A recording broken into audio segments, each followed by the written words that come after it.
سپاهان اورونوف خودش حرکت کرده رو پای چپش. چه گلی زد استون اورونوف. شاید فقط این الماس ازبکستانی ترکیب پرسپولیس تو این زمین میتونست اینطوری توپو جلو بندازه و دروازه رو باز کنه. چه کنترلی و چه ضربه آخری. چه گل بیاد موندنی زد برای خودش استون اورونوف.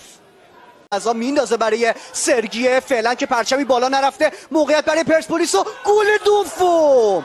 چی گرفت سید حسین حسینی.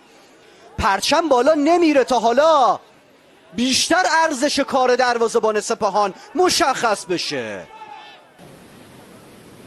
آشرفی از پشت اومد و توپو گرفت.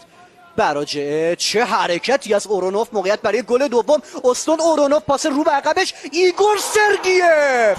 یک گل تمام ازبکستانی.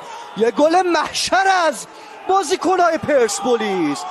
دقت کنید فقط تو صحنه آهسته به حرکت قبل گل استون اورونوف. پرسپولیس 2 سپاهان 0. دیگه کاری از دست دفاع و دروازه‌بان سپاهان بر نیومد. ببینیم چیکار کرد قبل گل اورونوف. میلاد محمدی.